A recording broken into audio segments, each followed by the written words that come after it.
गौस पाक आपके गुनाहगार मुरीद आए हैं, हमारी झोली भर दीजिए, झोली को मेरी भर दो, वरना कहेगी दुनिया ऐसे सखी का मंगता फिरता है मारा मारा। मेरी लाज रख लो या गौस, मैं मुरीद हूँ तुम्हारा, मैं मुरीद हूँ तुम्हारा। माँ मोहताज तो हाजत रवा, अल मदद या गौसे आजम सैयदा।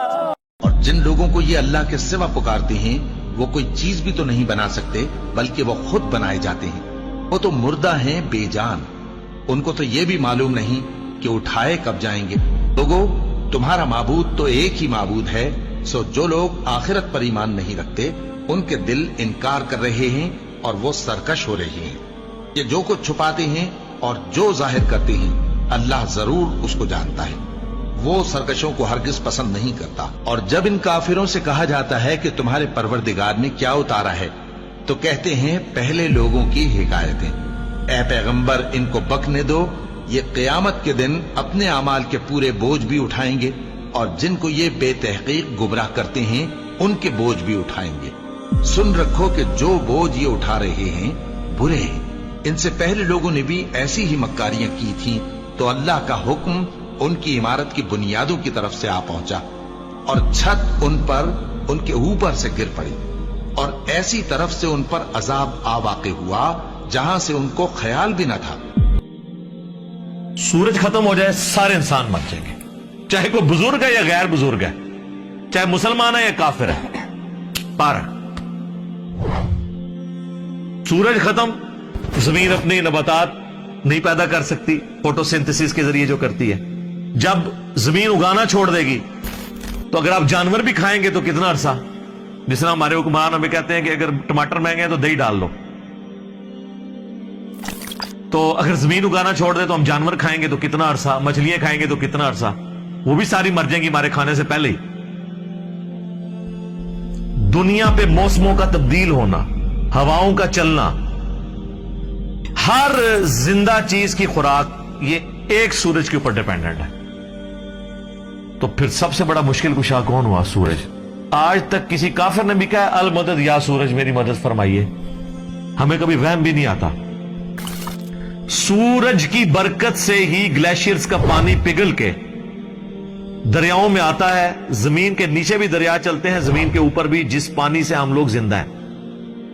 और वो ग्लेशियर्स तक पानी पहुंचना भी सूरज की वजह से है, क्योंकि सूरज इवेपोरेट करता है समुद्र के पानी को, वो हवाओं और बादलों की शक्ल में, हम पर बारिश की शक्ल में और पहाड़ों पे बर्फ की शक्ल में बरसती है। वरना ये करोड़ों टन पानी अगर समुद्र से शिफ्ट करना पड़े, उसका नमक निकाल के ग्लेशियर के ऊपर, पूरी इंसानियत क़यामत तक भी लगी रही, ये नहीं कर सकती। जो कहते हैं नहीं खुद ब खुद हो रहा है, और जो काम करने से ना हो वो खुद ब खुद कैसे हो सकता है, जब तक आप उसके पीछे डिवाइन सोर्स ना मान लें। God is the only explanation of all the physical phenomena in this universe. खुदा ही वजाहत है इस कायनात में होने वाले हर फिजिकल फिनोमेना के पीछे, वो डिवाइन सोर्स है। ड्यूटी लगाई हुई है। 15 अरब साल से सूरज चल रहा है, उसमें फ्यूल कौन डाल रहा है, उसे कान से पकड़ के कौन चला रहा है? सूरज को खुद भी नहीं पता कि वो क्या कर रहा होगा। लेकिन सूरज को हम क्या मुश्किल कुशा मानते हैं? हालांकि सारी मुश्किलें हमारी वही हल कर रहा है। हम कहते हैं सबब है, फिर भी नहीं पुकारते। इतने बड़े सबब को आप पुकार नहीं रहे तो बाबे किधर से आ गए? बाबे तो खुद आपके नजरानों पे चलते हैं। खाना खा लें तो उन्हें टॉयलेट की जरूरत पड़ जाती है। और जो कोई कहता है ना मैं समुंदर, दरिया या जलजला रोक सकता हूं, वो अपना पेशाब को रोक के बता दे। नहीं। वो पिछले दिनों एक इंडिया के वो मौलाना साहब की वीडियो भी अपलोड हुई थी ना, कि शेख अब्दुल कादिर जिलानी की मजलिस में एक वक्त के बहुत बड़े वली बैठे थे, उस दौरान उन्हें पेशाब आ गया और शिद्दत शदीद थी, तो रोक लेते ना। इन्हें खुद मान लिया कि बुजुर्ग नहीं पेशाब रोक सकते। वो कहते अब्दुल कादिर जिलानी ने एंड जनाब चादर सुटी, उन्होंने जाके डिगी थे, फिर किसी मैदान पहुंच गए थे, फारे होके वापस आए, तो रोक लेंदे ना। उसमें अल्फाज है, वो कहते हैं वो बहुत बड़े वलीउल्लाह थे, पेशाब नहीं रुका, नहीं रुक सकता ना। इंसान बहुत कमजोर है, खाना ना खाए जिंदा नहीं रह सकता, मोहताज है। सूरत अल-माइदा की आयत नंबर 72 में आया ईसा और उनकी मां रोटी के मोहताज थे। अगर ईसा उलुल अज़म पैगंबर मोहताज हैं खाना खाने के, और उनकी मां सारे बुजुर्गों से बड़ी बुजुर्ग वलिया मरियम बिनते इमरान वो रोटी की मोहताज है, तो बाबू की क्या औकात है?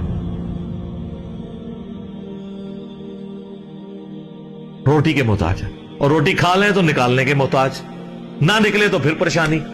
सब कुछ अल्लाह कर रहा है। तो मेरे भाई जब ये अल्लाह कर रहा है, पुकारना अल्लाह को है। इय्याका नअबुदु व इय्याका नस्तईन। ये हमारा मेन झगड़ा है शिर्क के हवाले से। हजारों बातें एक तरफ, असल बात यह है कि असल शिर्क हुआ है इय्याका नस्तईन में। इबादत की कोई शक्ल, नमाज, रोजा, हज, ज़कात, नजर, न्याज, सब अल्लाह के लिए, सब देते भी अल्लाह के लिए। बस इसाले सवाब की नीयत करते हैं, वो छोटा मसला है। ठीक है, मैयत की तरफ से इसाले सवाब हो सकता है, लेकिन इय्याका नस्तईन में मुसलमानों की अक्सरियत शिर्क कर रही होती है। अच्छा, नमाज में नहीं करती। नमाज में आज तक किसी ने या अली मदद या शेख अब्दुल कादिर जिलानी मदद नहीं पढ़ा। नमाज में क्या पढ़ते हैं? इय्याका नअबुदु व इय्याका नस्तईन। तो सर मौला अली भी नमाजों में अल्लाह को पुकारते थे, नमाज के बाद भी अल्लाह को पुकारते थे। मौला अली का मानने वाला वो होगा जो मौला अली की तरह अल्लाह ही को पुकारे, वरना मौला अली का मानने वाला तो वो ना हुआ। तो ये आप देखें कितनी बड़ी जुर्रत का ये लोग काम कर रहे होते हैं।